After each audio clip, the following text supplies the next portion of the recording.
for hustling. Death that keeps a knocking. Souls are up for auction. Ain't no use in playing. That's the way to stay, baby. Johnny is so crazy. Someone's got a life for the needed. Get your rocks off. Get your rocks off, honey. Shake 'em now, get 'em up downtown. Get your rocks off, honey. Shake 'em now, get 'em up downtown.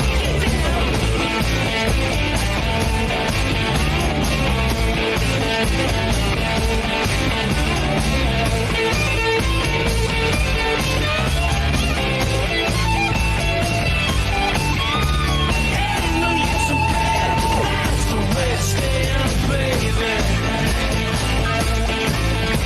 Johnny is so crazy. Someone's got a life for the needed. Get your rocks off, honey. Shake it now, get 'em up downtown. Get your rocks off, honey. Shake it now, get 'em up downtown. Get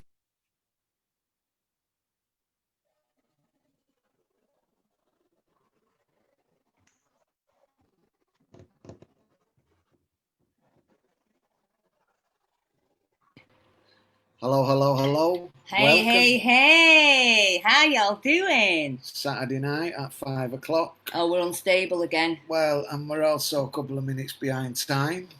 but we actually are stable as human beings. It's the internet that's unstable. Good evening, live and direct in your front room tonight. Woo, have we got a lineup? We have, and we're just going to get straight into it after we announce who we are. So this is the beautiful, the wonderful, the speaker, teacher, preacher, and all-round seeker, Emma Daggers. Hi, people. I love you all.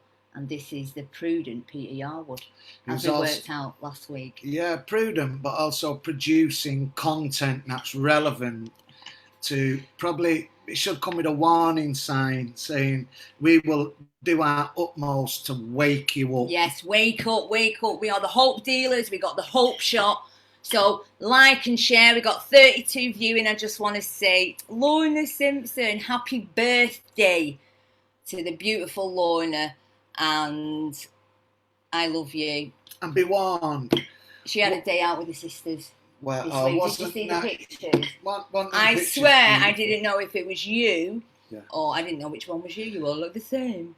I look beautiful and happy. And isn't that a beautiful thing? Families coming back together. Yep, just want to shout out for Leanne. Hi, Leanne. Heidi Wilson in the house. Good to have you back, girl. Sammy watching. Yes, you know that. Sammy. Wendy Daggers in the house. You've got the same surname as me, but mine has an S. Danny Boy. Jack Waring's in the house at the Purple Rooms. Whoop, whoop.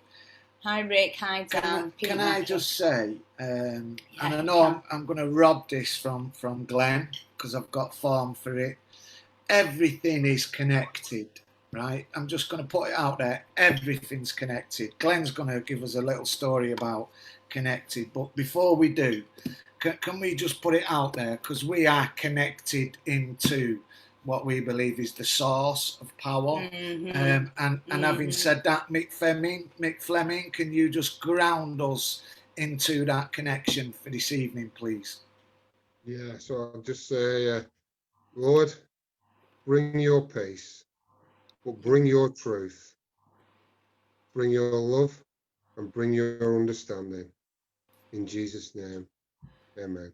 Amen. We'll have a bit of that. Amen. Truth, all peace, day, and understanding. all day long. She's thirsty for it. Okay, we've got an amazing lineup tonight. Some faces you'll recognise, and some maybe you won't unless you've been around for a long, long time. So Is that Harry and Matt in the house? Yeah, Harry and Matt. Let's just go fly straight in with Harry and Matt. Who did the talent competition? Harry and Matt, who did the talent competition. Please stand up, Harry and Matt. They say, no, you talk. Yeah, listen, sorry. So on the countdown, Matt being an eccentric musician that's in recovery also, decided to want for a fag and now needs a toilet. Can you give us a minute or so? Well, we're just saying hi. We'll come back to you very, very shortly. Hi, Alex. All right, yeah, you're all right. It's just you know what it's like. Yeah, absolutely. And happy birthday, Alex. Thank you. Oh, it's Alex's It's his birthday. birthday. Yeah, happy birthday, How mate. old, Alex? 24. I love him. 24. 33. I'm Same 33. here. 33 with the biggest midlife crisis you can ever imagine. Well, I'm going through the menopause, so listen, we're not having it. We're not having it. You know, I just win hands. Are we having an ill off? I win hands down. Hands down. Is this ill off? No, well, my manager's going through the menopause, so how do you think I'm feeling at the moment? Yeah, watch out. Watch out. And now she's going to kill me. Close to the win there. Nikki Louise, hi, darling. Nikki Louise in the house, and Emma Ibbotson. Awesome. And yeah, big shout out. So guys, hit the like and share button. Let's try and expose as many people as we can to this platform. Yeah. Emma Mulholland. Hi. Hi. Great to have Gemma. you. Great to have you. So why are you on the live LUF Lounge, Gemma? Tell you a bit about my story, where I've come from and where I am now. Oh, the hope shot. One So, for the women. One for the women. I like it. Stories are powerful, yeah. And then we've got Can I just say? Of course you can. This like I look like I'm in a what's it called advert? Wind. A Weller advert. Well, oh, Yeah. It's we'll the have a fan. well off, shall we? Should we have a well off? Sorry, I interrupted you again. Well, you're always allowed to interrupt me when the hair's blowing beautifully like that, you know. Oh, And, it's smooth. I just put it out there for the antagonists. And my darling, I do love you, and I'm not frightened of saying it for all the antagonists out there who that rubs up the wrong way. Nah, that might be your stuff. Well, Anyway, Hayley, how are you? Looking very bright up there in the corner. I'm not that's sure if probably you're frozen. because she's frozen. Yeah.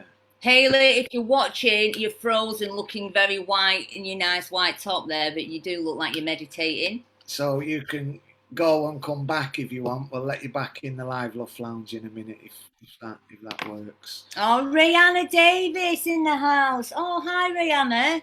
Hi, Gemma guys. Mulholland's message for you already, girl. I'm not going to be able to watch you as I'm going. Oh, she's going on a meet. But we all are. Well, we're all already rooting for you. we've got 40 people watching who have shared No it pressure, 66 times. So, my idol all the way from a villa in Spain, Paradiso. Paradiso. Is that the one and only Matt Idol in the house? Yeah. Our little Matt. Matt. Oh my God, Matt! It's so good to see you. And you? I did say last week, actually, didn't I, that we should have got Matt on. Last week was solely aimed at content for people in prison, and as a result, it got us talking about people who transform the system. And Matt was one of them. You're one of them cats who did that. Yeah, catalyst True from catalyst. Kirkham. Back in the day. Catalyst from Kirkham. Oh, you're rhyming them off tonight, aren't you? Catalyst from Kirkham. It is a curly C in a kicking K, but it doesn't matter. It sounds good, right? So we're going to come back to you and you're going to reminisce with us, aren't you, Matt? Yeah. Right, there we go. Just give us a smile, Matt. Right, we're ready now when you Look are. at that. Look at them teeth. It's all teeth these days, Matt Idol. Gift of recovery. Absolutely. I'm telling you. Oh, It's Hayley. Hey, back. Back in the house. Oh, Mike, so great to see you. You do never get used to the sound of your own voice. Matt. I do. I love the sound of your voice. Hi, Rihanna. Oh, Claire Richardson says loads of love. Always late, Matt. Nothing's changed then. So we've got just ask Hayley to start a camera. So we'll just ask to do that. We have been told we are authentic, Unpredictable. and interesting. So the day this ever goes smooth, you know, we're not doing it well.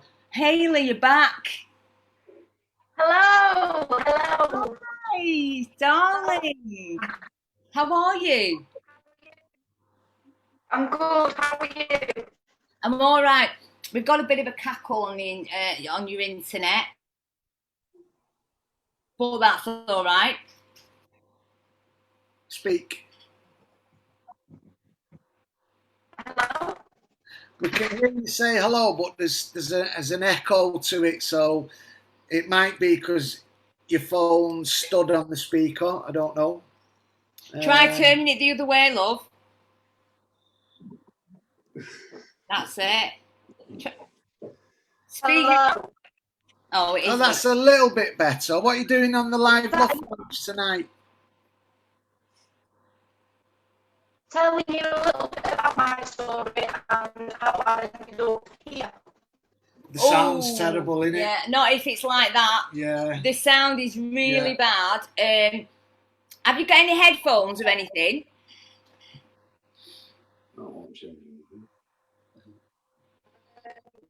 And you can just hang out anyway, that's fine. If it goes off, Hayley, am I shouting? Yeah. I'm shouting. If you sound, if you start talking, right, so the sound's gone. We're just going to move on, but we're going to come back to you. Sound's completely gone now, Yeah. Hayley. We'll come back to you. Hopefully we'll get it sorted, but you might have to drop out and come back in again, get a different connection. But just, Hayley, just while you're there, just tell me, you were in the purple room, weren't you? Just look at your, No. Yeah. Yeah. Right. And I was in for about 4 weeks. that's where we first met Hayley. Yeah. Online. That's where we first met you, isn't it? So we're going to hear about where she's at now then, aren't we? Well, if we don't hear about it tonight, we will definitely hear about it next week. Okay, cool. I am just really, I'm hoping that the internet connection with you, Hayley, either improves or technically we sort it out.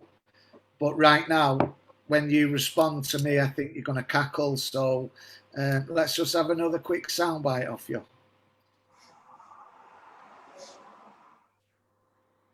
Hello. Say anything, just give us a sentence. Hello. Thank you very much. Yeah, it's gonna, it's yeah. Drop out and try and get back in again. And failing that, we can call her during the week and make sure it's all right for next week. Yeah. Yeah. Okay. Well, I did. I called her early on, but it was a phone call. It wasn't Zoom call. Wasn't a Zoom call. Yeah. It might be better if she turns the camera off and just does it with sound. Yeah. It Don't might have the camera on it. It'd be better. Yeah. Downloading too much. I We think. can try that. So, Glen Island, how's it going, mate? Good. Yeah. So I'm Glenn. You like what? Sorry. I like your kitchen, Glenn. Not my choice. What? I just get told how it is, so I'm not the decor. Oh. But so I'm Glenn. I work for Everyone's Recovery and started off doing Lancashire User Forum. So glad to be back. Okay. Well, we was talking before, weren't we? How sometimes you get left to the very end. It's 7 o'clock when we spin the wheel, and we were saying maybe this week we want to flip that on its head and say, Glenn, it's over to you, man. You are driving the wheel from the very first off. No problem. But hang on a minute, we've not met and been to see Mick. Well, We've not been to see we did. Mick. Well, we did say hi to Mick. Oh, we did. And he grounded us. Sorry, I'm and getting dead protective over you, Mick. I don't want you being left out there. I know, Mick. We love you. No, we love you. We're just sharing the love tonight. So, Glenn, Beautiful. why is everything connected? Why did I say everything's connected? The reason that you said everything's connected is because how it played out during the week. So I was off a couple of weeks ago. So this week we have 2 vouchers to send to individuals regarding when you like and share. You enter the weekly giveaway of £20 vouchers. So we had 2 to give away. So the 2 that won last week and the week before was Emma Ibbleston. Oh, I nearly got excited. And Michelle Hanley. So we sent Michelle's. So Michelle's is on its way. You should receive it in the next day or so because it got sent. But the reason things are connected is because Emma, I sent her a message saying that she'd won the £20 voucher, and this is the response that I got back. So she's put, "Hi Glenn, thanks for messaging me. Unless you have a service user that you know that is in need of it, then I would like you to give that away because there's people out there that need it more than me." Now, what she did was she said that, she said either give it to a service user that you know, or if there's not a service user that's in need, then you can donate it to Mick, and Mick can find someone for it. Now, funnily enough, my colleague rung me 5 minutes before I got that message saying that how can we get a food parcel to somebody because they're struggling with no food.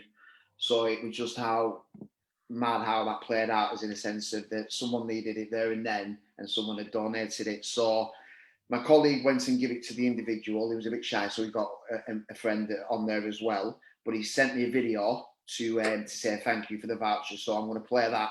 I'm going to play that now. Okay. So just give me 2 minutes while I share my screen. Awesome.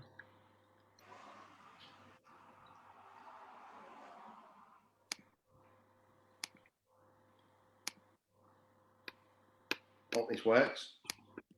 No pressure. Let me sit there and get a chance. Not bad, see. Oh, no, it's fine. Can you all see that? Yeah. Can you mute it? Yeah. Oh, Dan Sale. Right. Can you? I'm going to play it now. Yeah.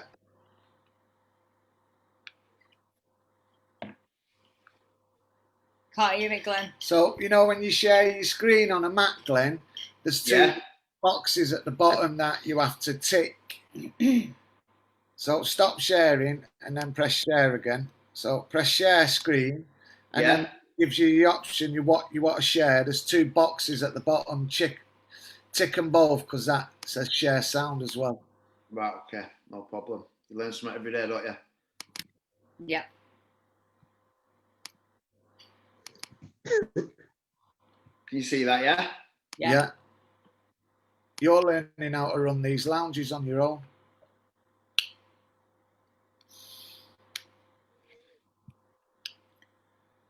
Still no sound, Glenn. Still no sound, dude.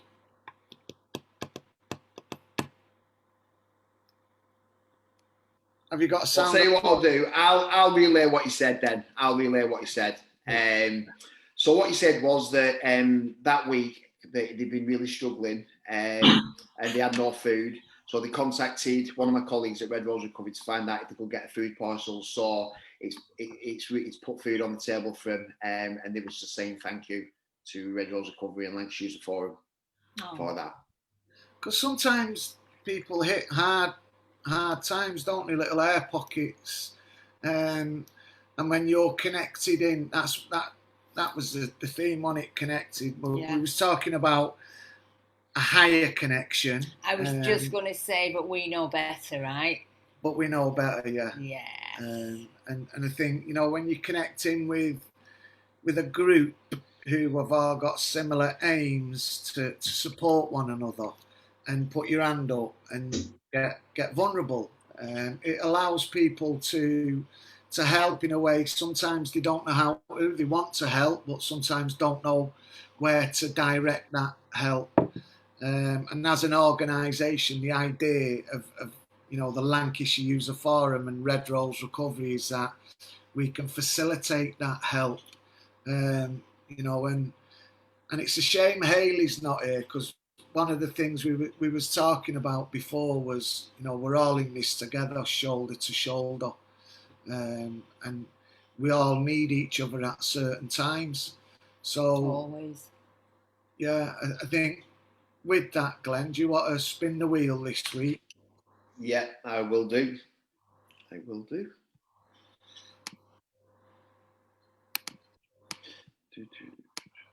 So I'll just say as well, so this is been populated from the people who liked and shared all week from last Saturday. So if you like and share today and all week, you'll go into next week's giveaway.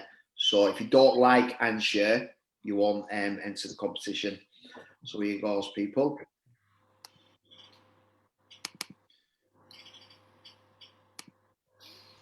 Can everyone see that? Yeah, Yeah, there's my name. I'm just seeing I've mine. shared. Yeah, well done.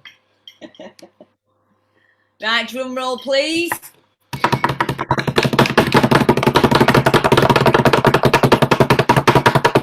Oh, that's gone faster tonight, hasn't it? Yeah. It's on steroids. Bjorn Wisedale. What an awesome name. Bjorn Wisedale. Bjorn. Bjorn Wisedale. I'm hoping that you're in the UK and it'll be on the way to you. Well done, mate. What awesome. It is, isn't it?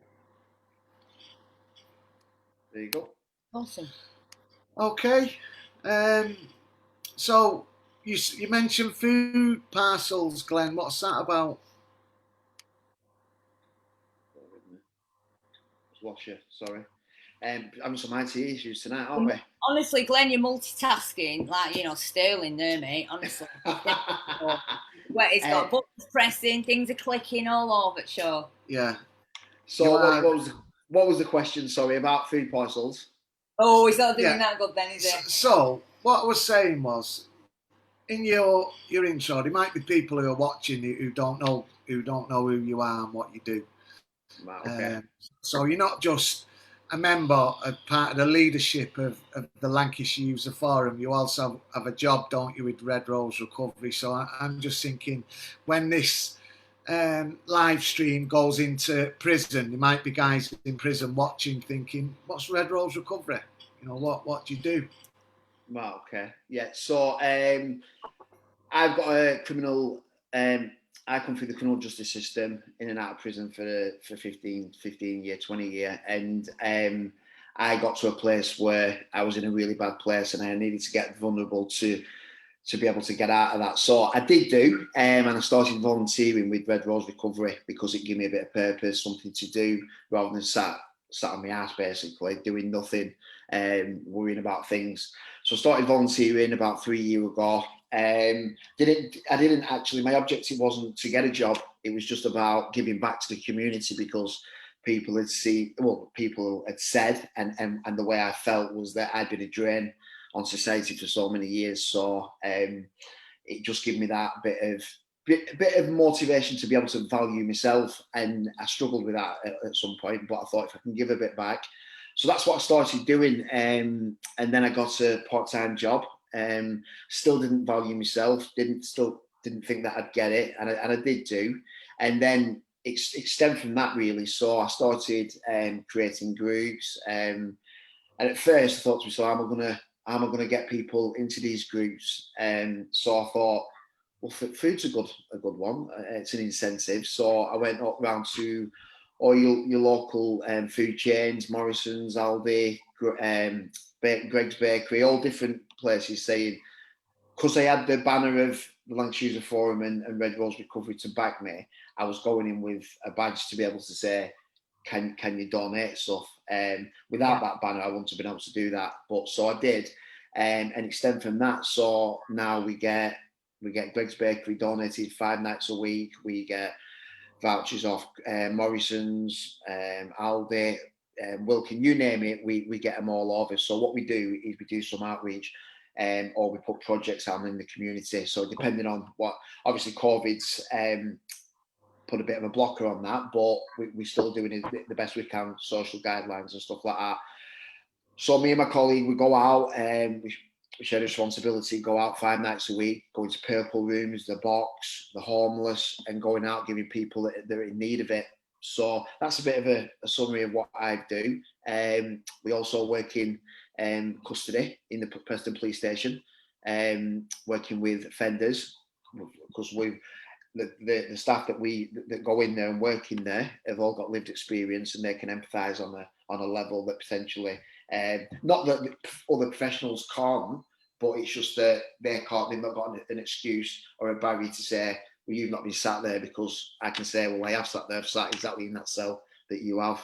So that's a bit of what I do. I love what I do. I'm passionate about what I do. Yeah, so I'd advise anyone to get into it. Okay. And you're doing amazing, Glenn. You're an Emma's asset. got some people to shout out. Yeah, I just wanted to say hi to Pete Mackey. Hi, Helen Jackson as well. Alison Kershaw's in the house. Hey, Ali. David McDermott's watching. Joe Duckfield, Leanne Moore, Lucy Elizabeth. Hi, Andrew Slade. Nice one, mate. Steve Brown is in the house. Christine Barker. Terry Hughes. Yes, Terence. Matthew's here. Shout out to Terry Matty. We love you, Terry, and I want to come on your pod Terry. in the shed.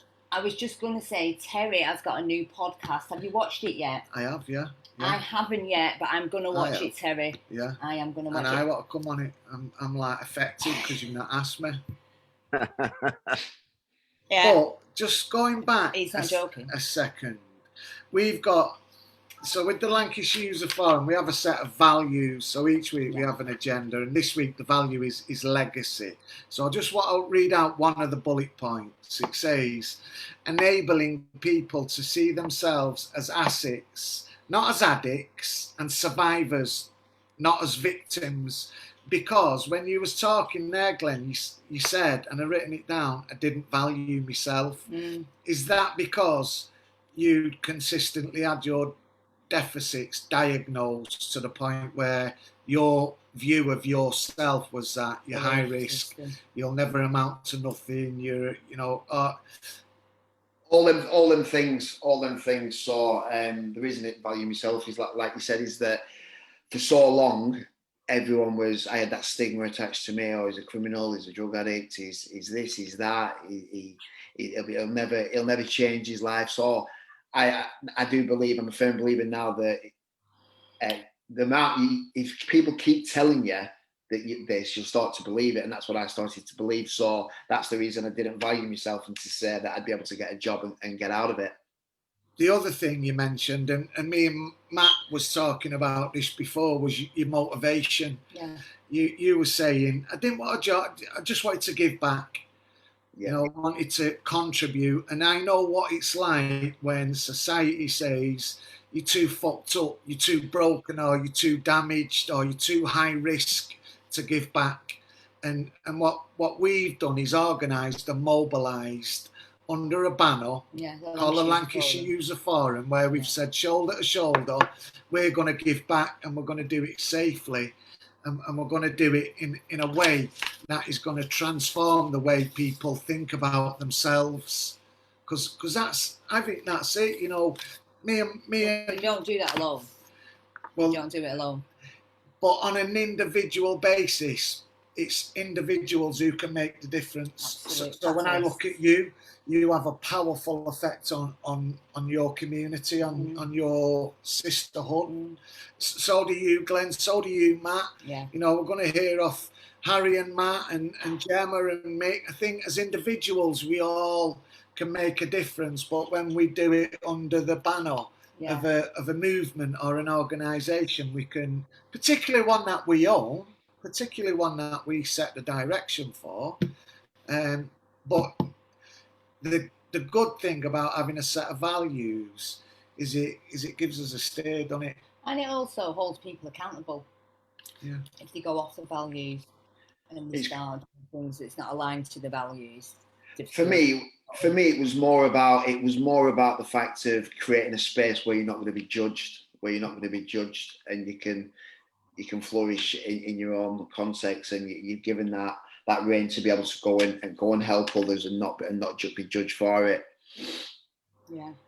So Lancashire User Forum, and that's anyone affected by, involved with, or interested in addiction, alcohol and drugs, family members as well, and the kids. It's been going for a long time now. we created a whole heap of movement back in the day that Matt was a big part of and a catalyst in that. I never forget them days, Matt. I never forget coming to Kirkham. Matt just opening the doors, and he started off doing mutual aid in there and kind of opened the doors to everybody, the community. What about? It's like, yeah, it was the time, you know, my idol. That's what you're known for, and I still hear you guys now talking about you, Matt, and back in the day. Terry wants your details, so inbox him, and he said you can go in the shed.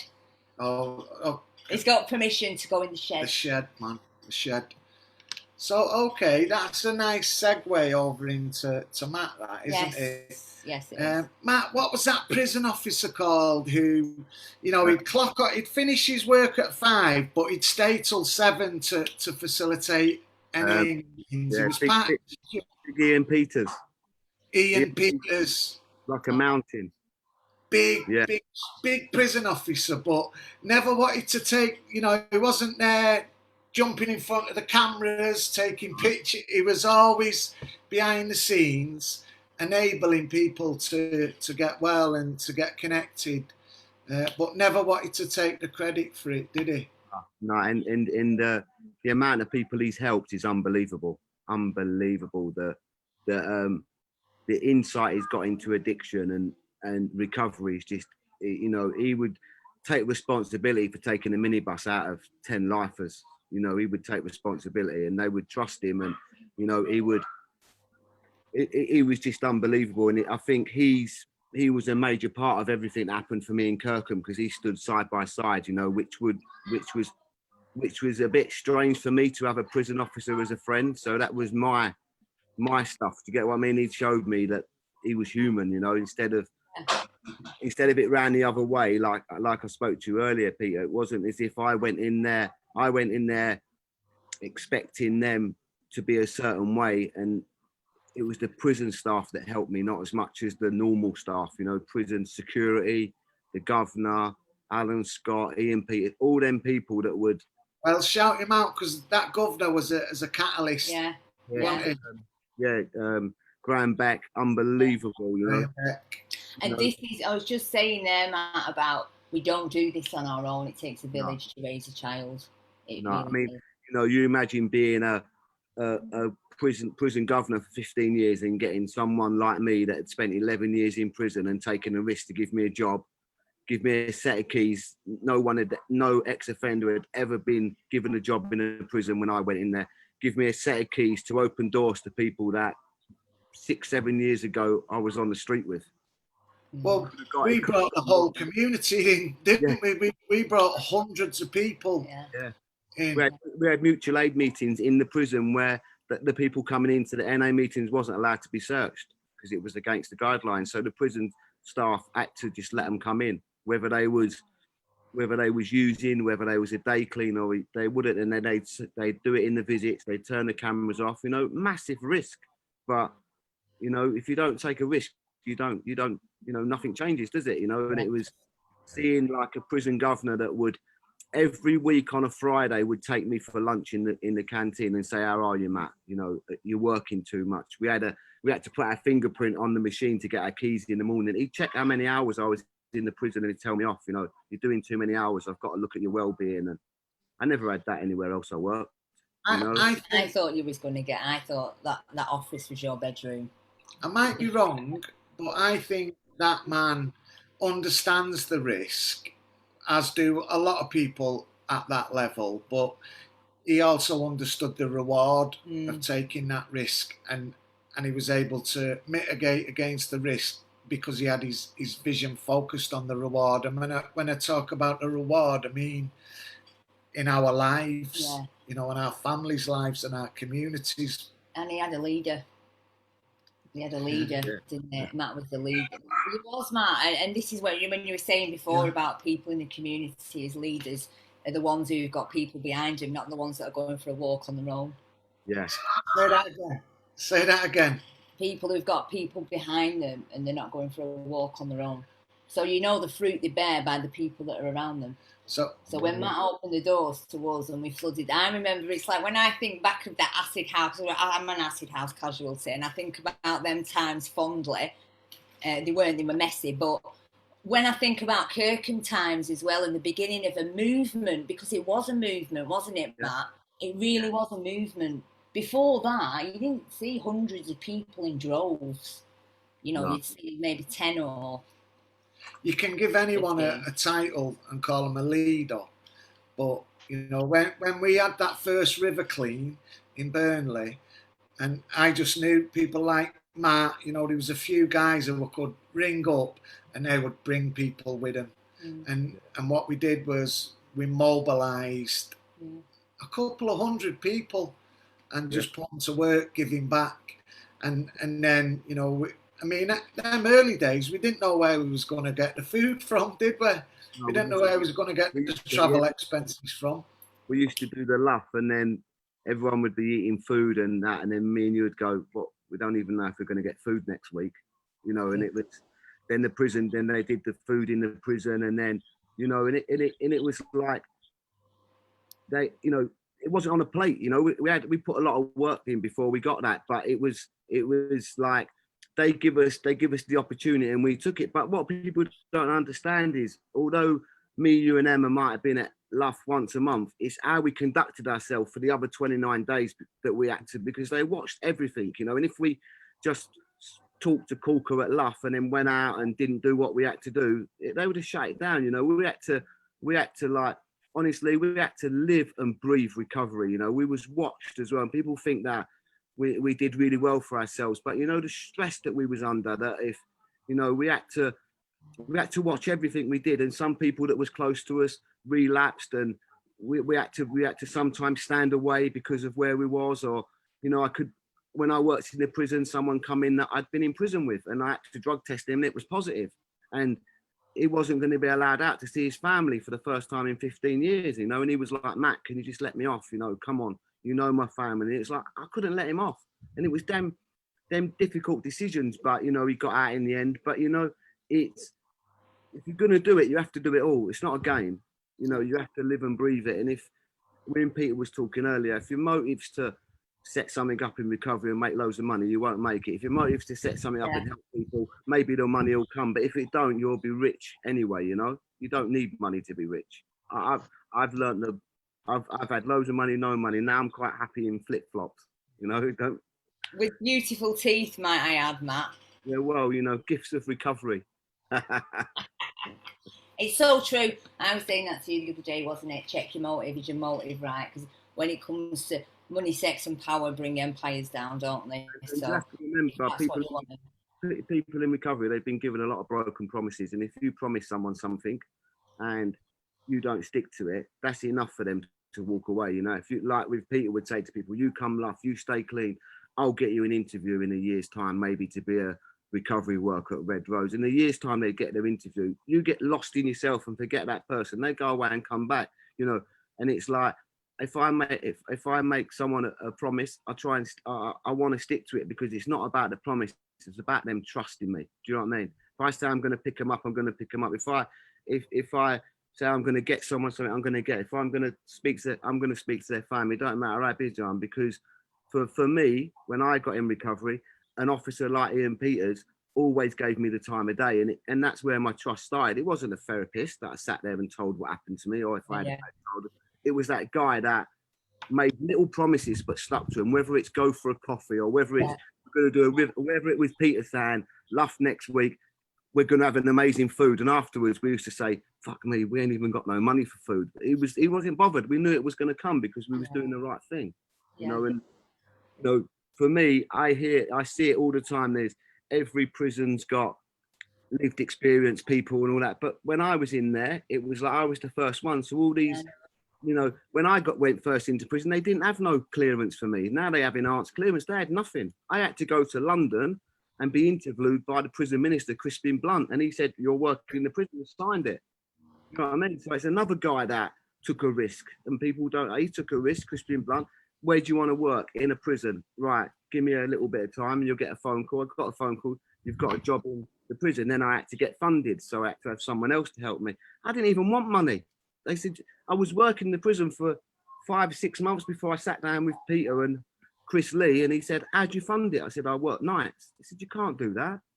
You know, I was working in the prison from 9 in the morning till 5 at night, leaving the prison, going to work in the hostel from 5 at night till 9 in the morning. I wasn't going home. I was showering in the hostel, but it wasn't about money. And then I got a job, and you know, and some people, it was funny because some people was like, you'll never get a job in a prison. They don't employ ex-offenders. And that's the worst thing you can say to me, because then I'm going to really try. And I remember it's like, watch me, isn't it? Watch me get it. Like 5 or 6 years later, I'm doing interviews, and one of the people's come for a job in the prison that told me I'd never get a job, and I've got to interview them. Do you know what I mean? And they said, look, you know, it wasn't, they said, look, I take my hat off to you. I really thought it couldn't be done, you know, and it was so, like what we were saying earlier, Peter, if you really want something, you'll achieve it. But if your motives, like Emma said, if they're wrong, it'll get messy, you know. And my motives was just to be in a prison clean, and not just let prisoners see it, but prison staff. Because if you're like me, spent 11 years in and out of prison, when I got clean, the prison didn't see me anymore. So as far as they was concerned, I could have been dead or in a prison in Manchester.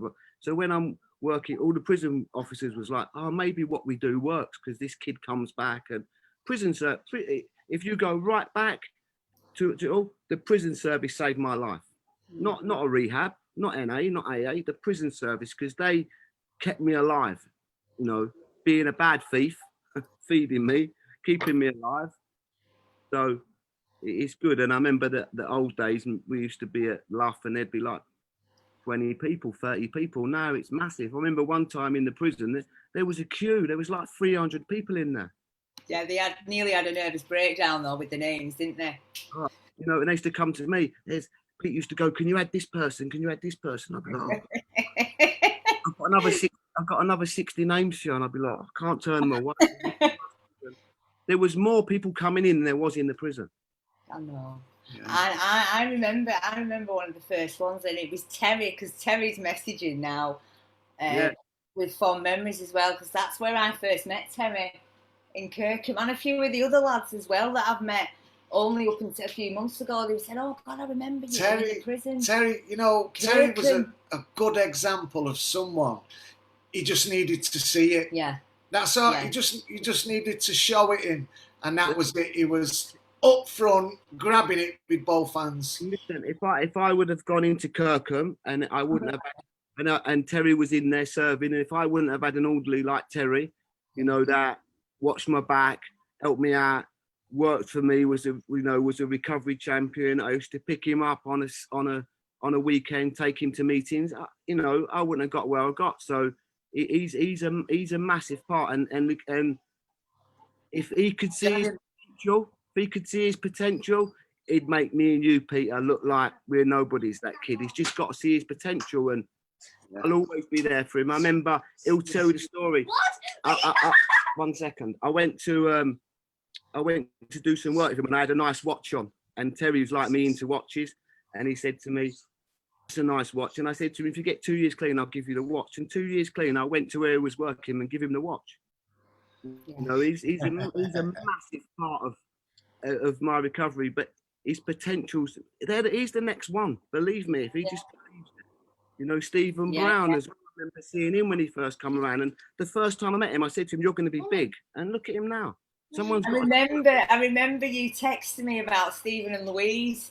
Yeah. Just after they've done boot camp as well. Massive shout out to Steve. And Terry, you are invited on the lounge. You can come in the lounge anytime. Paul B's watching as well. Nice one, Paul B, saying hi, Matt. It's like they're the people that make me keep doing it, because it could have been so simple that it could have been ran the other way. It could have been Terry where I am and me where Terry is. There's no lying. We're exactly the same. Just I was given an opportunity and took it. 90% of my you put the work in and you studied. I stood it and I've done the work, and it's like I put as much effort into doing what I was doing as I did to my addiction. Probably more, to be honest. I was probably more at home when I was using than I was when I was clean. And that, Matt, is a great message for the newcomers watching, because there are a few. So if you are new tonight, welcome. Stick around and you'll hear some good stuff. These are first-hand hope dealers delivering the hope shot. And it's listening to you guys talking, anytime we have a problem and I come to you and I say, right, I've got this problem, the first thing you'll say is, right, what's your intent? Yeah. What's your intention? motivation? Yeah. And when I think about it, that's one of the life lessons you taught me. And I'm just going to segue now into Gemma Mulholland, because I know it's a behaviour, that, isn't it? And I know you're doing some volunteering. I know you're going to tell us your story, but you're doing some volunteering around Pause Recover, aren't you? And Yeah. tell us a little bit about that, Gemma. And then Yeah, just tell us a little bit about your story first. So my story, I suffered extremely badly with mental health from growing up, not fitting in, and I didn't even think I was an addict. And I've suffered a lot of abuse throughout my life, a lot of abuse. So my addiction become extremely bad about 6 years ago. And when I turned 30, I was very naive. Thought that I could just eat it all and I would be okay and it wouldn't affect me. But in that time, I lost my kids. I lost everything in me. I lost everything, confidence, self-esteem, you name it, I lost it. And I was in a very codependent, abusive relationship. So when I lost my granddad to cancer, I started to make changes, but I wasn't ready. I was doing it all for the wrong reasons. But then 18 months later, I lost an inspirational lady, my aunt, who battled cancer once, and I got it again and lost a battle. But when she lost her battle, I started mine. And I went and got my detox and then took myself away to rehab. And then took myself away from my hometown and my family and started my journey. And now I do behaviour change with Pause Recover. I work volunteer with Inspire, supporting suffering addicts and addicts who suffer from abuse. I also am on roll with coming on board with Red Rose. So I've got my family back in my life. I've got my kids back in my life. I've been out today playing rounders with my kids, you know, and they want me around. They want me there. And I've got trust by people now, trust of everybody. It's been a long journey, but this last 6 years has taught me a lesson that I never thought I'd be where I am now. The abuse I suffered from my ex-partner and the abuse my children suffered from my ex-partner was just horrendous. I tried to end my life through it on numerous occasions. I've attempted suicide because I didn't want to be here anymore. I didn't want to live in that life anymore. And I didn't know how to get out of it. Just didn't know how to get out of it.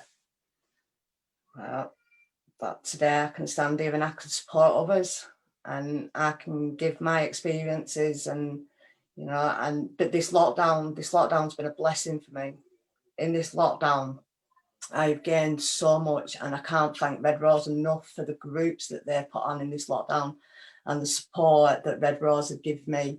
I've had so many challenges just in this lockdown alone around my kids, my dad's illness and his behaviours, and Glenn, Scott, Dan, other Scott, they have supported me amazingly.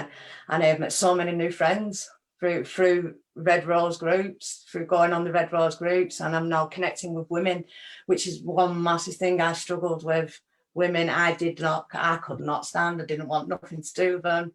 But I have got some really good friends now, women and male, and they're through coming on Red Rose groups and connecting on Red Rose and being allowed to have that platform to become vulnerable and be able to say what's going on for you without being judged or having people think anything different of you, because everybody is in the same or has been somewhere same or similar to where you are.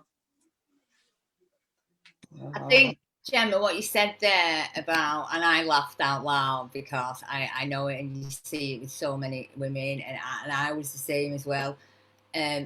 get around the women.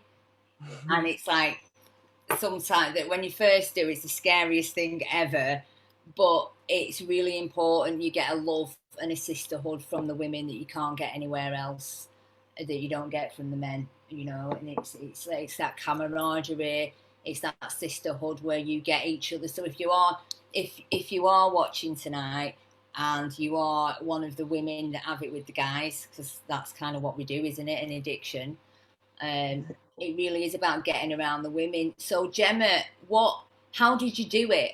For people that are watching out there, how did you do it? So for me, like I said, when I lost my answer, that was my rock bottom.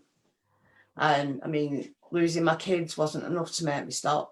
Losing my family wasn't enough to make me stop. But when I lost my answer, that was my rock bottom. But I was only going to detox. I didn't need anything else. A detox, and that was it. And then when I was in detox, I self-harmed twice. So I realised I needed a rehab. But I had to come on for 9 days, and I ended up back in the madness, back in the chaos. And I ended up overdosing. So I am lucky to even be here, because I rewarded myself knowing that I was going to rehab. So I took myself away to rehab for 6 months. And then I still were going on, because I still didn't associate myself as a full addict. I didn't even think I would been in addiction for as long as I had. But doing the work in rehab made me realise I couldn't go back to my hometown. I needed to make changes in my life. I needed to make changes in the places that I were and the people that I associated with. So when I come out of rehab, I took myself off to a different town in supported housing. And once I was there, I decided the passion that I had, that I wanted to give back to people that suffered like I've suffered and that don't know how to get out of it, give me the motivation and the drive to go and find what I wanted to do. And I went through Inspire and I volunteered there. And through volunteering with Inspire, it opened the door to Pause Recover. And I took every challenge that I was given. And then through working at Inspire again, Red Rose, I'm involved. And then this lockdown, it was just all the Zoom meetings, just getting on and connecting with people. And it's just opened doors for me all over.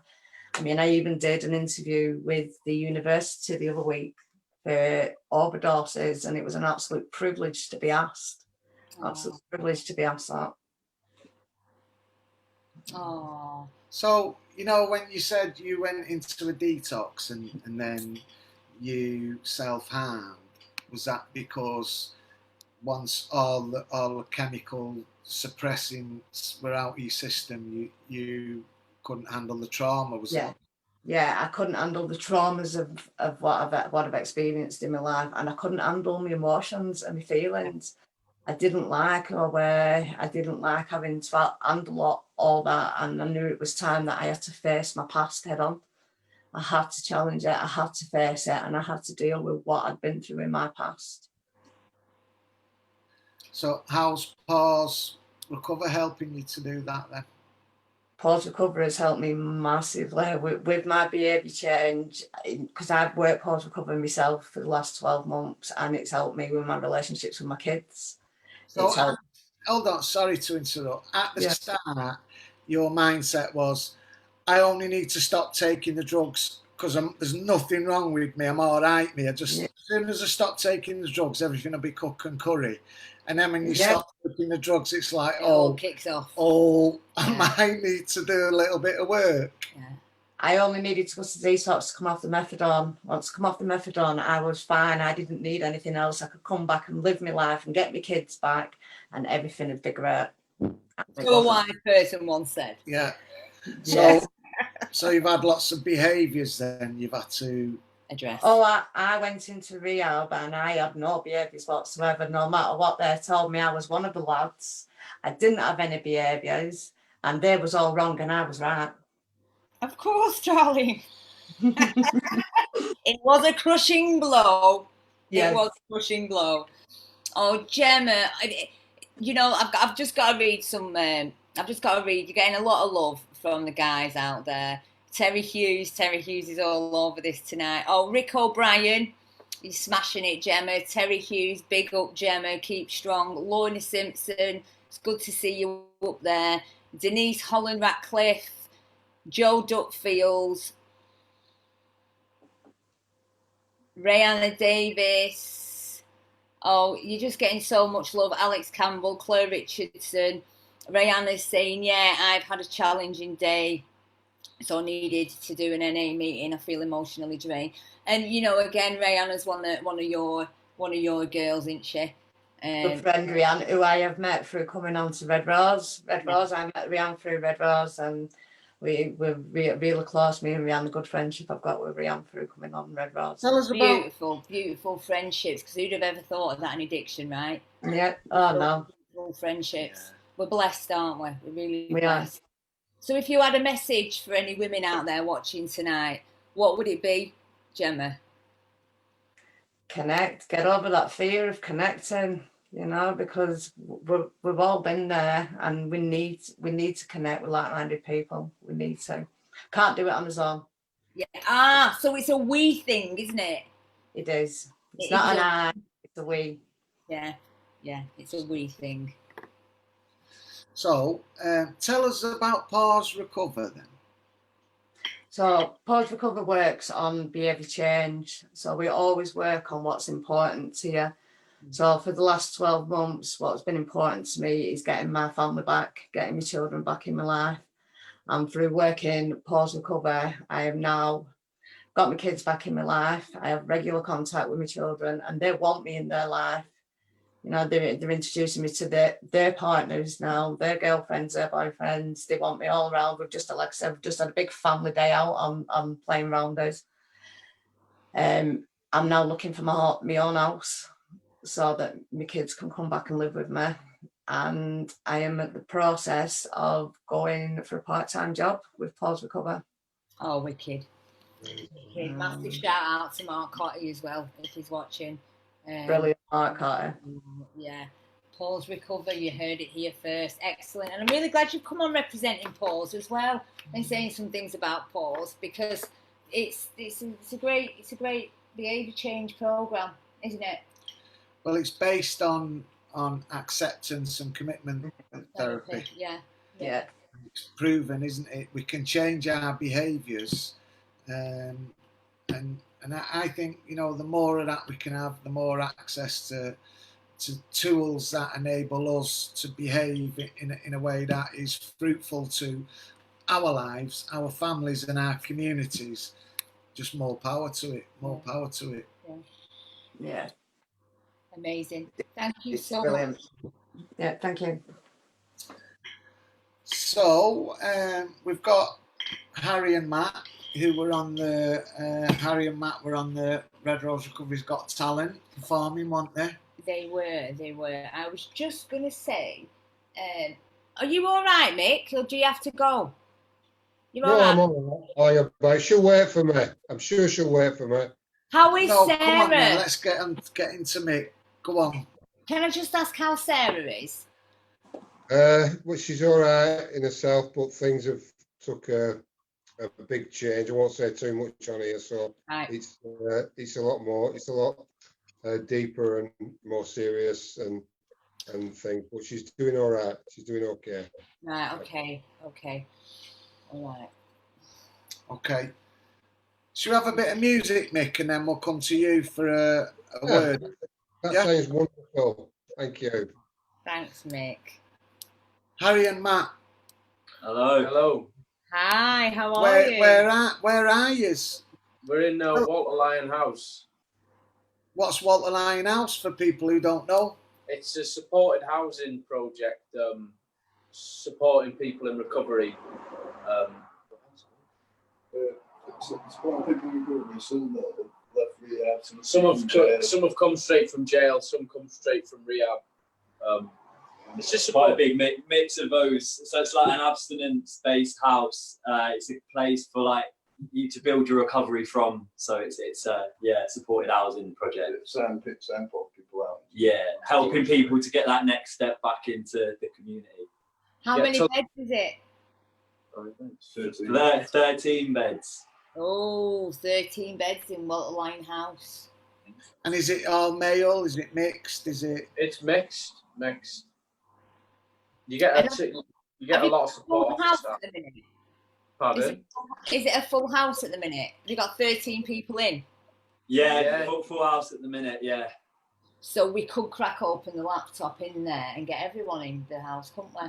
Well, they have been big supporters, Absolutely. Walter Linehouse, of the live LUF Lounge, more or less every week. Yeah. I think shout out to Alex, because Alex is the driver there, isn't he? It's always like it's always passionate people that make the difference, innit? Of course, you know, because Alex goes the extra mile. You know, I get phone calls when he's not in work. It was like we were, you know, and still are.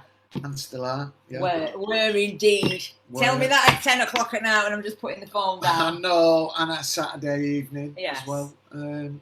Good, big up Alex Campbell, the leading force there at what we're doing.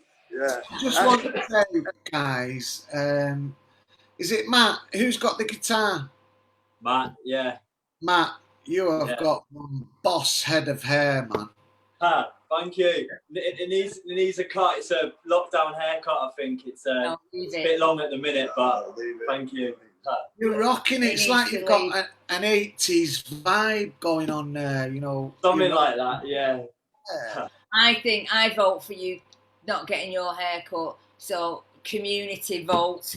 Keep it or cut it. I think you keep it. Get a vote going down below. Let's see.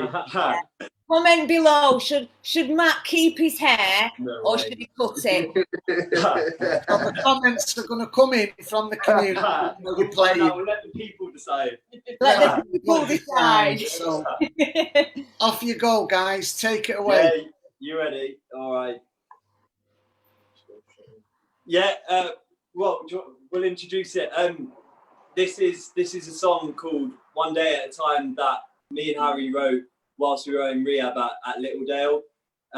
It's just about it's a journey from addiction to recovery, and a very relatable song. Yeah, it's just a brief outline of the battle and coming out of it.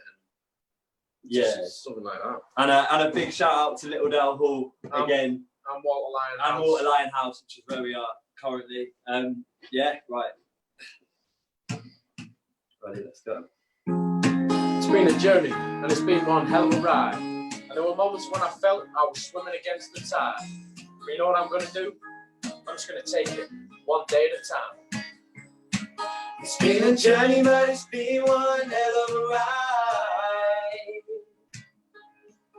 There were moments when I felt I was swimming against the tide. It's been a journey, but it's been one hell of a ride. So I still take it one day at a time. The day I fought to try and lift myself out of the dark hole I was in. I had a spark, I was in a bad place and I didn't know where to begin. It was a spark of ambition, I was a man that was sent on a mission. All it took was somebody to listen. A better life is what I've been wishing for. But I knew there's been something that's missing, and I saw what I needed to do. A boy to a man, yes I grew. A chick to a bird, yes I flew in the sky. Was my old self down, I will always be flying sky high. And all it took was this man to try. And to my old life I waved goodbye. Oh yes, I waved goodbye. Wave goodbye, wave goodbye, wave goodbye. To my old life I'll just wave goodbye. To my old life I will wave goodbye. I'll never look back. And that's why I left the life of theft. I with a sigh of relief that I let go of the grief, cause all I did was steal. It's been a journey, but it's been one hell of a ride. There were moments when I felt I was swimming against the tide. It's been a journey, but it's been one hell of a ride. So I still take it one day at a time. There was a time when I felt worthless. I had to drag all the past to the surface. Oh yes, so I could move on. And yes, I had to be strong, but I can say I've got a purpose. I had to put a lot of hard work in, and there were times when I didn't even know where to begin. See, I had to believe I could turn a new leaf, and now I can't fail, I can only win. A better life is what I saw. The chains to addiction I tore. An addict I was, but I am no more. It weren't just a fight, it was one hell of a war. It It was one hell of a war. Yes, it was one hell of a war. One hell of a war, one hell of a war, one hell of a war.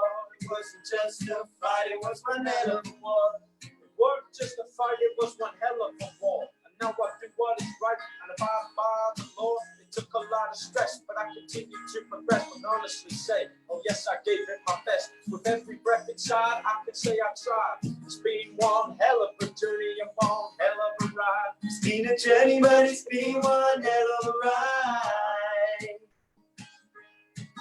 There were moments when I felt I was swimming against the tide. It's been a journey, but it's been one hell of a ride. So I'm still taking one day at a time. It's been a journey, and it's been one hell of a ride. And there were moments when I honestly felt like I was swimming against the tide. There were many tears shed, and of course I cried. To my whole life, I'm just gonna wait goodbye and watch it die. Goodbye, old life. Wow, guys.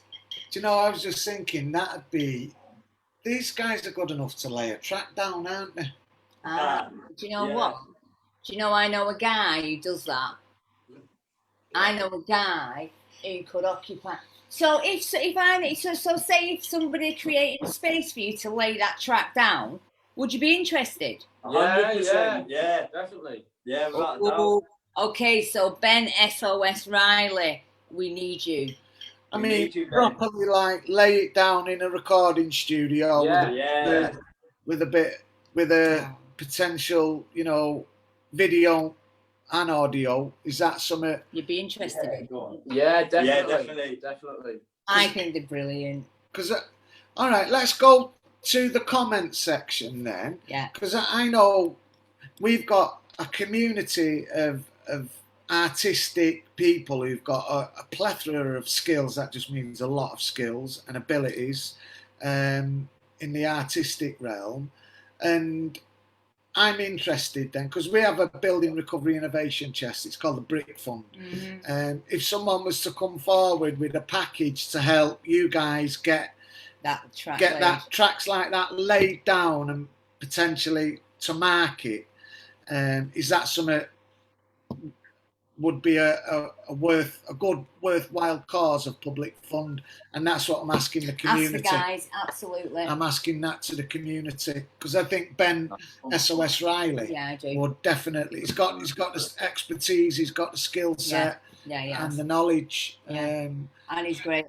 And Kydro just needs someone to pull it together. Yeah. So community, please stand up. Please stand up. Do you want Ben OS Riley to come and help these guys and some others as well, lay some tracks down? Yeah. Comment in the section. And like and share. Listen. Yes, we do.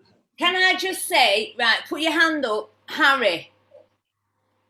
Okay, so Matt, listen, the community has spoken and you are keeping your hair.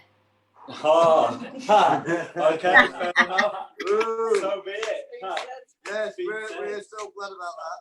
Yeah, and it's all the lads that have commented as well. You got to keep the hair.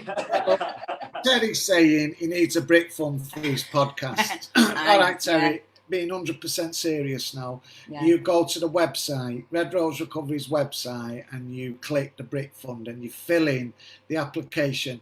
I'm not sure if it's all online yet, but by the end of next week, I reckon Scott will have it all online. Yeah. So it'll be a streamlined process. And it's there for the community. And it's there for the community. Absolutely, you can, mate. We had to fight hard to keep it in austerity. It was going to potentially look at making some savings there, but thankfully they never. And Steve Brown is all over this as well. So Brownie, maybe you can help direct Terry to that and get that filled out. Just give us a shout if you need to, but we can't do it for you for integrity purposes. However, we can help you. So I think shout out to Ben SOS. I know he might not get on by the time this live stream is done, but I've tagged him in the comments anyway, so he will pick up on on this, and probably put a phone call into us next week about that. Yeah. Yeah. Okay, let's go over to the sicker vicar. The not so sicker vicar. You'll never meet a vicar that's a sicker. And trust me, we love coming to church with you, Mick, on a Sunday morning. And I have to say, I was surprised this last Sunday you was there with gloves and you had a face mask on. Because he nearly got nicked the week before. Well, Yeah. I did feel for you because there was like 3 police cars that drove on and blocked all the entrances off. Yeah, like Sweeney. Ooh, Sweeney, wasn't it? Yeah. You held it down well, Mick. And You did also, all right. You did also all right. Mick, when we came last week, I did post a photograph of the church on the street, and people are asking me where it is. So can we just give it a shout out and tell people where you are Yeah. tomorrow? So we're on so we church on the street, so that's what we do. So we have a service with a bit of music kicking off and a bit of the word and a few food parcels, and it is the car park opposite Tesco's in Burnley Town Centre, right opposite Burnley bus station, and we're there 11 o'clock every Sunday. Do you know, I've heard people talk about hard to reach communities, and they're describing homeless people who are on the margins, the disenfranchised, probably a fair description of lots of the people who attend church on the streets. But you don't have a problem engaging with them, do you, Mick? No, because I'm one of them. Yeah. I'm the same. Yeah. It's just literally they're my brothers and my sisters, and they're important to me, and I love them, and I love them because they love me, and my life's been changed because of people who suffer and struggle just like me. And you know, Mick, you know you're an inspiration to me, and I love you dearly. I always take what you said, you know, about we need them, and I said it to my sponsees this week about I need you, and the people that we work with, and the whole, you know. Can you just expand on that a little bit, Mick? Because I just love it when you talk about that. Well, it's kind of like, I'll tell you what I'll do. So I'll give you the word because I nearly fell off chair, Emma, when you said, you were talking earlier and you said, you know, it's about people can see the fruit that you produce. Yeah. You know, when you said it earlier, well, I think you might have been talking to Glenn, I'm not sure. And I nearly fell off chair because, yet again, that's the scripture I'm going to talk about. So we can maybe relate it to that. So, so what happened, first of all, so I was in Manchester last week, and a few years ago, I planted 3 trees in this it's like a big Christian place. And one of the trees won't grow. It was dead. The other 2, they all budded and they grew. They're just like 2 foot apart. But one of them, it just no bud on it. And this guy says to me, mate, we're going to be pulling it out and we're going to be burning it. He's going to chuck it away. He said it won't. I said, no, just give it another couple of weeks and don't kill it. I said, I'll go and pray for it every time I'm in Manchester. I'll go and pray for it. He went, you're mental. I said, yeah, I know. I said, I know I'm mental, but just let me pray for it. He went, right, all right. So you got 2 weeks.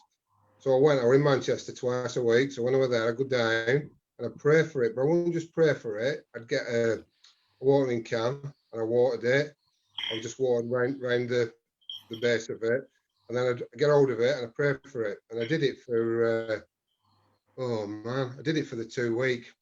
After the 2 week, we went back and there's a really tiny little shoot. I mean it was tiny, like a green fly or something like that, you know.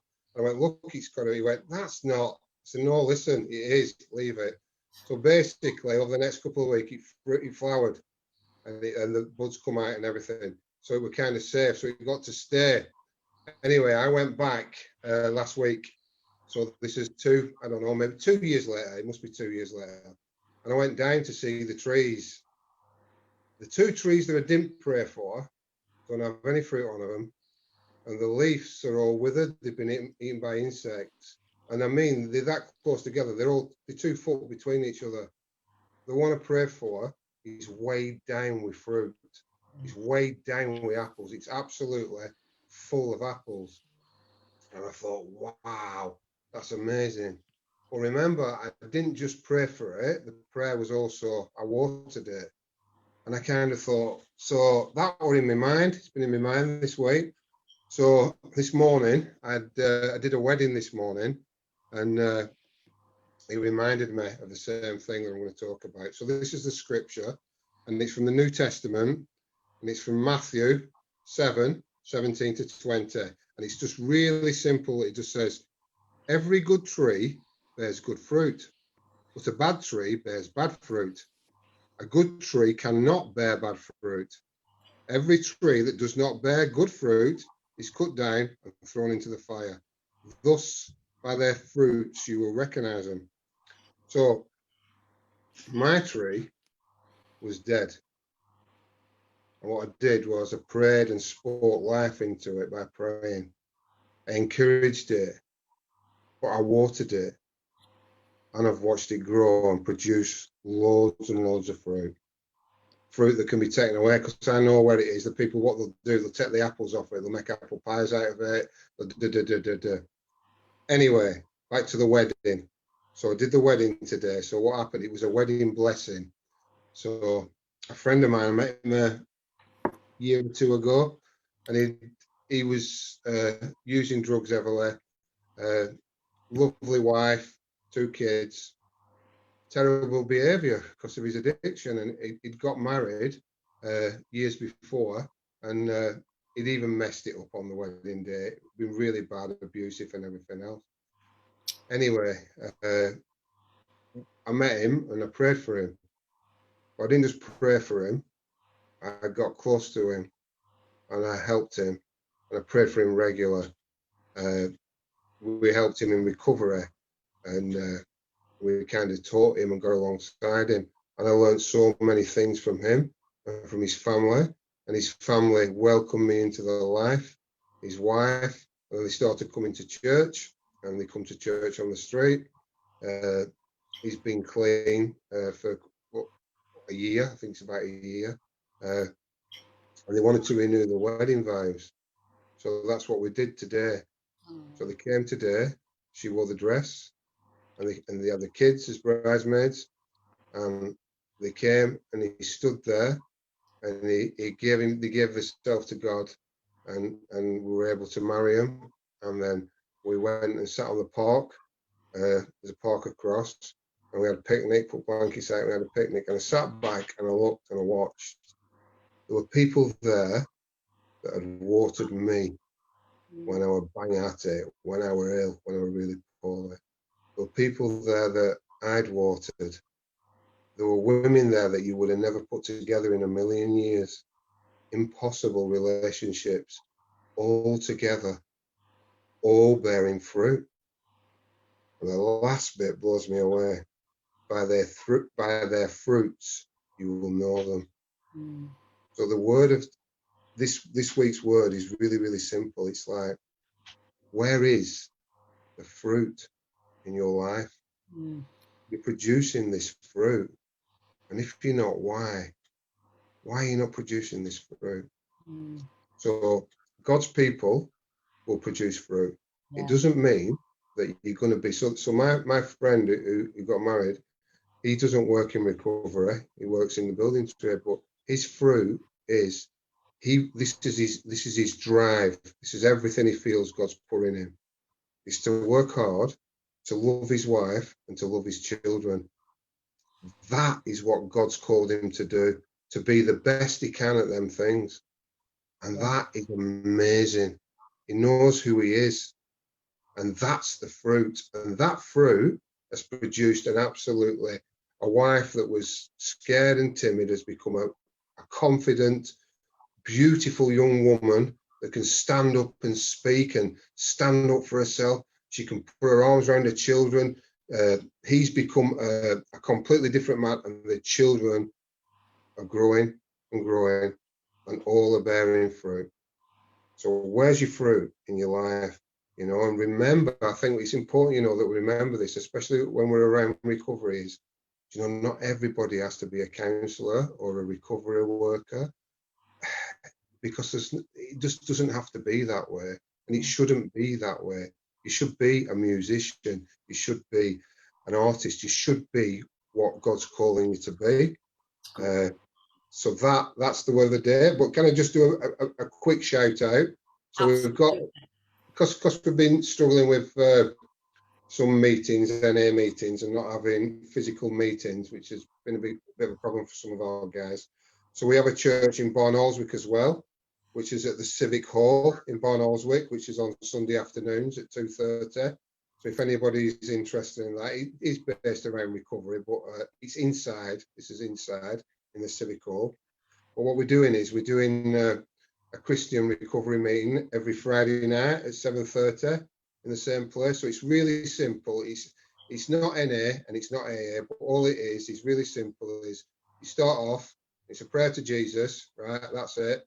And then normal sharing, somebody sharing it, so we're not ranting on, and then we finish a prayer to Jesus, and all are welcome to come to that. You know what I mean? It's just simple. So yeah, thank you. Oh, Thank you so amazing. much for listening to me. Remember the fruit. Where is it in your lives? Yeah. Where is it? You know, who are you watering, and who's watering you? Remember that. It's really, really important. Really important. And it's You really don't have to- powerful as well, and it gets you thinking, Yeah. doesn't it? As Yeah. you're talking, then I'm thinking, where's the fruit? Yeah, there's fruit. Thank God there's fruit. So that's church on the street, the car park across from Tesco's in Burnley on Sunday morning at 11 a.m. And then Mick shoots over to Barnoldswick for 2:30, and they have a 12. You have a 12-step study group, don't you, Mick? We do have that as well. So we have a Christian based 12-step recovery group. That's in Burnley on Wednesday nights. So that's Burnley Wednesday night for that, but Barnoldswick is at 2:30, but also on a Friday night at 7:30 p.m. Is that a human meeting? I mean, what I mean is a proper like physical. It's a meeting. Yeah, it's a physical meeting, so it's massive. So we can socially distance, and we've got track and trace forms that you've got to fill in when you come in. But we can have a physical meeting. So it's not me teaching or anybody teaching. It's a meeting. Yeah. It's just you'd recognise it as a meeting if you came. It's just that we say in our higher powers Jesus. But you don't have to believe that. Yeah. But we're going to pray first in Jesus' name. We're going to pray after in Jesus' name. The rest is just we'll share. Yeah. Awesome. Well, I'm just thinking as you're talking, can we do that over here? Can we have that over here? Yeah. As always. But we can talk about that on Tuesday, can't we? We can on Tuesday evening. Yay. Wonderful. Thank you. Brilliant. Awesome. Okay, because we tonight we had an agenda and we've had a couple of people fall off.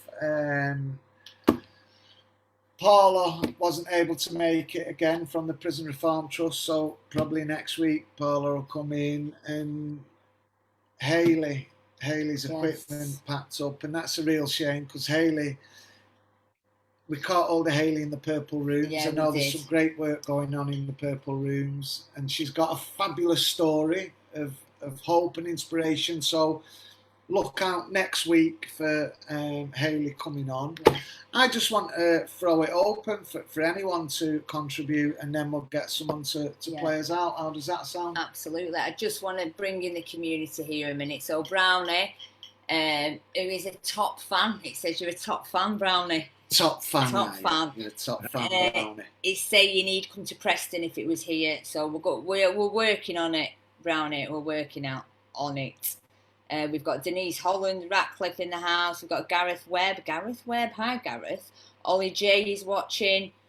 And Matt Idle. What was it they called you in the prison, Matt? Fucking hell. I don't think I'll be able to say it on here. It was the Artful Dodger, weren't it? Yeah. I said bloody Oliver Twist. That was the other one, weren't it? I can sing like him. I think, if there's guys watching in prison and they've got an idea to desist from offending and drug taking, and they're wanting to know how to do it, what would you say to them, Matt? I'd say to them, be teachable. You don't know everything. Be like a sponge. Every person that you meet, you can learn off. Some of the people some of the hardest officers are in there. A lot of their hardness is through passion, because it's not a great job seeing someone come in for 2 years and build them up and seeing them coming back a year later broken. We know what it's like when someone in recovery goes out and relapses and they turn up in the meeting. How do you think a prison officer feels when every 6 months he sees a kid come in, that's talk to them, treat them like humans, and for me, it's like, you only, I don't like using all them acronyms and all that, but the longer I'm clean, the more they make sense. You only get what you put in. Yeah. It's like, if you don't put the work in, like you said, Pete, we used to work 24 hours a day. We never had a day off. Our family was involved in everything. We never had a time off. And it's like, for people that are in prison now, when you go to your cell tonight and put your head on the bed, think, have I done enough today? Because if you haven't, do a bit more. If I was in prison, there was gear down the block, believe me, I'd get it. I'd get to the block to get it. So if I want to get recovery and I put them same behaviours in that I did using, it's a walk in the park. And and when I heard the guys sing, I don't know how old they are, but if they're under 27, maybe contact the Amy Winehouse Foundation. Yeah. They'll fund them to put some music down, because they fund people under 27. And it's not, and that's what I'm saying, Pete. We have connections, and it's not because we're someone special. It's because if I send a message to someone to do something for me, I've done something for them. It's not like a favor for a favor. It's connection. It's different. It's completely different. And if you're in prison and you're going to be getting released, think of what you're going to do. Pete, when we come out of prison, there was nothing. There was no walks, and you was shameful, weren't you, to go to a church hall and come outside for a cigarette because it was an AA meet. Don't let anyone, nowadays you can wear, when we did the recovery walk in Blackpool, it was massive. And I rang a local scooter club and I was like, look, we're doing a recovery walk in Blackpool. We're not in recovery. I said, but you're affected by it. Oh, we don't. They come on their mopeds. They messaged me after and said, any walk, which they loved it. So it's not, I think recovery now isn't about what it was. It's about everyone. If I recover and I go into my local chemist that's been giving me a script for 10 years and I go in there and say to them, I'm a year clean, that little pharmacist in that chemist is like, wow, we have to spread it. We can't be like we have to spread it to everyone, like you do. We have to go into hospitals, we have to go into schools, we have to go into everywhere if we want it. And that's what LUF did. That's what the prison did. That when we had LUF in the prison, it was the busiest day of the week. The most complaints I got was for people not going to work and getting like having a day's no pay, not getting paid to come to LUF, and it was like the workshops was closed down. I think we nearly bankrupt the chicken factory from LUF, but you've got to, to see people on here like Stephen Brown and Terry, they've been around a long time. So that shows something, and their day could be tomorrow. We never knew when our day was, Pete. We never knew. You know what we did? We got out of the way. We got out of the way and just did the next best thing, and the next best thing happened. I was talking to Peter earlier, I was 14 years clean on Tuesday, right? So when I was in rehab, they done a video of me when I was leaving, and they said, what do you want to do when you get out? And I said, what do you want when you get out? And I said, a nice watch and a car. That's where my head was at. And it's like, I've got a wife, I've got a son, I live in Spain, I run a rehab, I've got qualifications, I've got loads of friends, all that stuff that it wasn't achievable. It was achievable, but I thought I would never get it. You know what I mean? And going to bed at night and putting my head on the pillow and being content, better than anything else. So, people nowadays, recovery is a lot more accessible. For us, it's difficult, and that's our responsibility now. And it's the same as these new people that are coming. It's their responsibility, Don't be a recovery burglar. Come in, get what you get, and fuck off. Stay, because I still do 2 meetings a week for 14 years. I make the teas at a meeting in Spain. Do you know what I mean? It's because we have to do what we've got to do. Whatever way you recover. I don't care if you recover hugging trees or I don't care. If you recover, you recover. I don't care how you recover. For me, I recover this way, but I don't judge anyone. Do you know what I mean? I just want people to recover, and recovery is not about putting down the drink or drugs.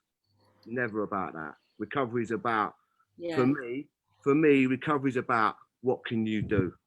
You know, what can you do for, if I'm going to recover, people around me need to recover. If I'm going to recover and get a big house and loads of money, it's not good for me. Do you know what I mean? And I asked you that question years ago when you came to one of the first LUFs in the Gujarat Centre.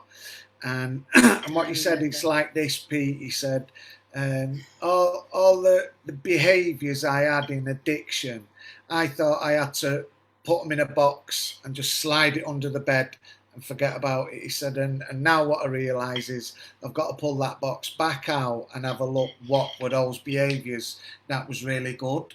And one of them that I see that you have is the ability to win relationships, to win people over, to you know, to build and sustain the building of those relationships, because resources lie within relationships. You know, connections.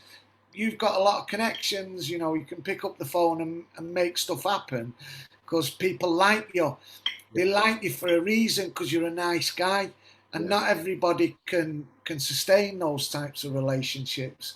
But it always stuck with me, you know. And I thought, what other? I mean, there's a way of describing it. It's called transferable skills. You know, what other transferable skills do we have in those boxes that we don't know? You know, we've thought we might want to hide away. I think again it would be back to motive, wouldn't it? Checking your motive. Yeah. Your intention. But it's No, like, saying then about transferable skills, and it's all right utilising some of the behaviour if your intention is right, you know.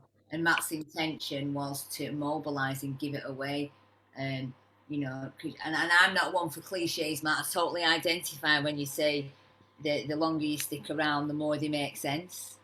yeah, and it's like what Peter says, you know, transferable skills. What's the point of trying and doing something like the guy said before? What's the point of everyone getting clean and want to be a therapist or want to be a counsellor when they could fail, when you can go and get someone that can set up a community bakery or community garden? And that's what Red Rose did. You know, look at their assets. When we used to do that asset-based stuff, do you remember? Really mad.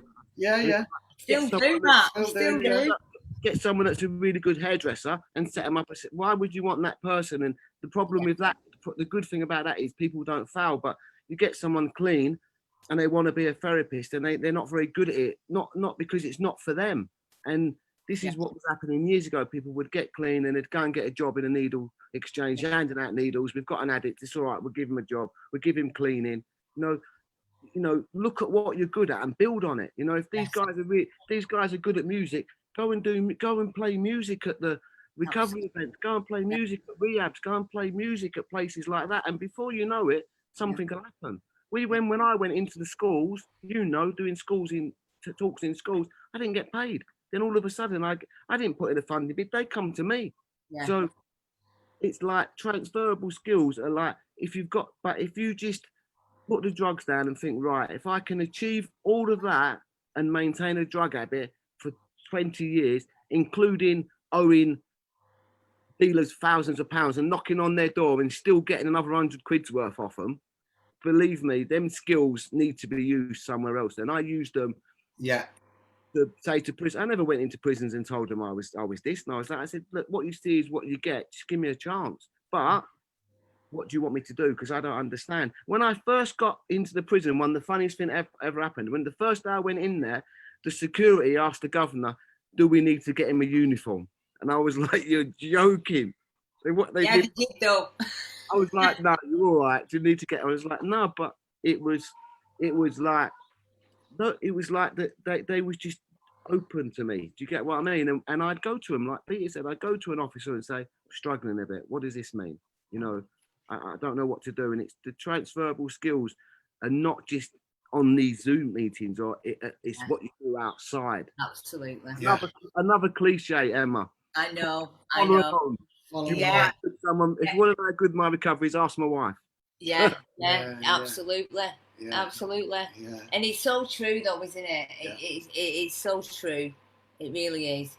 And that feeds into what Mick was saying as well, you know, about the fruit around you, you know, and also what Mick was saying was it's not all about you coming into recovery and getting a job in recovery.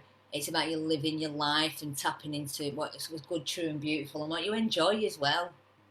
There's lots of people, you know, me and you know, lots of people that have volunteered for LUF for 8 years, 6 years, done the cooking at camp out, 5, 6 years, never wanted a job, and then they got a job. So, but they're still around. But the ones that are like come out 100 miles an hour, want to get a job and all that, sometimes it's too much. You know, it's difficult because we're in recovery. People don't understand. They think, oh, you're clean a long time, it must be right. But what about when we struggle? Where do we go? Because we're judged because we put ourselves in that position. So if we have a bad day, everyone's like, oh, what they up to? But it needs to be like like people that do well in recovery. There needs to be some sort of leadership group. Yeah.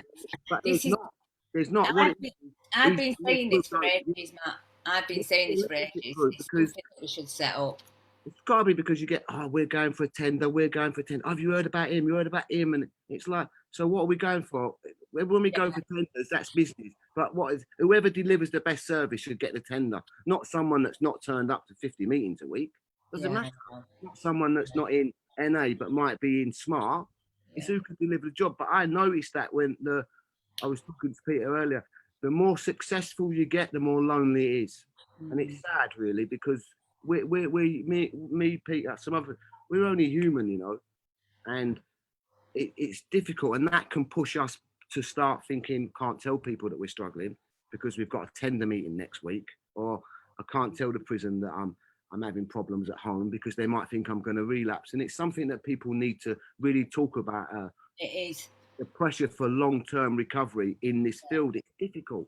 Yeah, I think the more vulnerable you allow yourself to be, because you mentioned it before, Matt, about remaining teachable and humble in your service, in your meetings, and, you know, back at grassroots level and being seen and being out there and accountable in them spaces so you don't end up isolating. And when you're wrong, admit it. You know, when you're wrong, if you get involved in something and you start gossiping about people and you know you're in the wrong, ring them up and say, you know, I'm only human. I heard a rumor and I added a bit onto it. And I've had so many of them. And you know, when I worked in the prison service, I come in one day and they was like, we've got a new drug test. Can we test it on you? And I was like, come on. If someone said I'm using, just ask to test me. Don't play the old, we've got a new drug test card. Do you know what I mean? And but it's like, present facts. I always say to people I work with now, present facts. What's the facts? I think, you know, present the facts. And I don't think that it looks like we have a really good life and we do that. But, you know, me and Peter when we first started, was getting paid 16 hours. We was getting paid for like 16 hours work and doing about 100. It was costing us. Do you get what I mean? Yeah. It was costing us. As long as everyone else got food, we used to have LUF. Do you remember? I said, feed all the nut forest before the staff can get fed. I still say that now. We still do. Well, we did when it wasn't COVID. Yeah, when it wasn't COVID. So it's like, you know, you have to think to yourself, you know, it's about the new people coming in, but also you have to nurture the ones that have been around a while. Yeah. You know. I could speak. Do you know what? I could speak to you absolutely all night, Matt, because we need to catch up anyway. We need to come over and see you. Yeah, we do. I'm between Spain, Morocco, Tunisia. Oh, like he does. Well, I might have known you'd have landed on your feet over there, Matt. If you want to play that game, we're between Preston, Colne, and Bamber Bridge, mate. So. Oh. I'm so happy for you, Matt. And Rayanne's just put a message on. I love Rayanne. I love people who are humble. So do I, honey. So do I. Let's just have a final word from Gemma. Yeah. And we'll just take over. Oh, Gemma, it's so good to see you tonight. No, thank you for asking me to come on. You know, I'm not going to lie, I thought I got away with it until Dan rung me yesterday. But yeah, I'm glad I come on. So thank you for asking me. And thank you. And it takes a lot of courage, and it takes a lot of guts. Yeah. To be vulnerable and share. You know, I don't know. It's like, how are you finding the Zoom meetings? To be fair, I'm never off them with one agency or another. I spend most of my time on Zoom meetings. Brilliant. And they're just international, aren't they? It's like you can jump on any meeting in the world. I just love it, and it's really convenient, isn't it? Yeah. Oh, thanks, Gemma. I'm going to gift you. We need to. I hope we've made a list for these. We'll have to go back and remember. I'm going to give you this, sweetheart. It is. Oh, you can't see it. Hang on a minute. Let me just. It's this. And it's only a bronze, but it's a bronze. It's a massive achievement. So if we can get you on some speaker training, which we will do, you can get a platinum one. Fearless speaker. That's you. That's you. Fearless. What and about Sarah. Matt? Does Matt not get one? Matt can have one. Of course he can have one. Show him what you're giving him. We'll have to post it to you, Matt. Fearless speaker. I'll come and see you when I come back. Yeah, come and pick it up. He'll be here waiting for you. Yeah, waiting for Matt's you, always been a fearless speaker. Do you remember when I stood up in Kirkham, first time we ever spoke, and I went, hi, I'm Emma, I'm an addict. I mean, I'm the treasurer. Do you remember? Yeah, I do, yeah. We had some fun, didn't we, Matt? Yeah. Yeah, we did. It was like organised chaos sometimes, but it was fun. It was, but it always got pulled off in the end, didn't it? Always, yeah. See, I'm going back again. Let's bring Glenn in, because Glenn. Hello. Oh, I just want to thank you, Glenn, for being loyal, reliable, committed, because he's always here, is Glenn. Yeah. And he tips up, and he does a lot of work behind the scenes as well as a lot of the team do. But I just want to personally put it out there now. I appreciate you, Glenn. Thank you. It means a lot. I absolutely do. And you're always, as always, getting a lot of love. Lorna, your badge is coming. I've got it here. I just need to see you. And I just wanted to say that to Glenn. Okay. Well, can I just say, there's a comment from Denise Holland Radcliffe.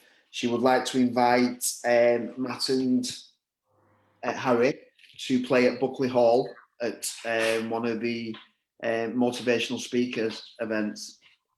Right, it's coming off, guys. Wow, it's coming off. It's happening. You heard it here first. It's happening. Yeah, wicked. Thank you. Yeah. Nice one. So, is that for speaking or playing music? I'm assuming it's for playing music. Of course, because that's your skill. Yes. Yeah. What about our invite? Why are we not getting an invite there? So, Buckley Hall Prison. Buckley Hall Prison, HMP Buckley Hall, near Manchester. We want an invite, don't we? Right, get it out there now, live and direct on the lines. Yeah, where's our invite? Where's our invite? Oh, there it is. Right, guys. Well, give them a bit of what you've got, Harry and Matt. Give us a blast for Ben SOS, for Buckley Hall, for everyone watching. Play us a tune to take us out. Different player. Oh wow, you put us on the spot here. Yeah, it's a good place to be. I swear to God. What, something different than what we did? Anything you want. Anything. Yeah, we'll play. I know you're not a one-trick pony. Nah, of course not. Should we do the 18? Yeah, 18. We'll do the 18 by Ed Sheeran. White lips, pale face, breathing in the snowflake, burn lungs, sour taste. Life's gone, days end, struggling to pay rent, long nights, strange men. They say she's in the class 18, stuck in her daydream. Been this way since 18, but lately her face seems slowly sinking, wasting, crumbling like pastry. They scream the worst things in life come free to us, cause we're just under the upper hand. Go mad for a couple grams. She don't want to go outside tonight. And in a pipe, she flies to the motherland. Sells love to another man. It's cold outside. Angels to fly. Angels to fly.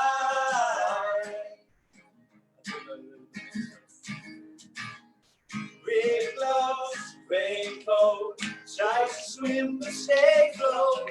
Dry house,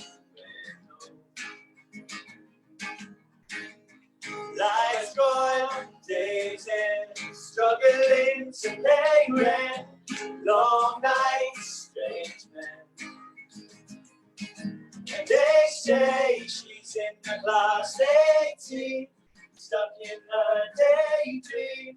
Been this way since 18, but lately her face seems slowly sinking, wasting, crumbling like pastry. They scream the worst things in life come free to us, cause we're just under the upper hand. Go mad for a couple grams. She don't wanna go outside tonight. And in a pipe, she flies to the motherland. Sells love to another man. It's too cold outside for angels to fly, to fly. Now the angels to fly.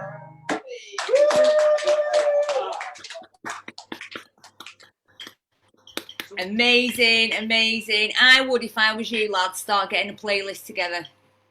Yeah, start getting the song list together. Yeah. Get a playlist together and start practicing that playlist for when you get put on the spot in the future, because I'm speaking life over you now. You will be famous and successful. Good encouragement. You will be. So when you are, get prepared. And all the community comments that are coming in, you're getting a lot of love, guys. So Oh, nice one. Thank you. Yeah.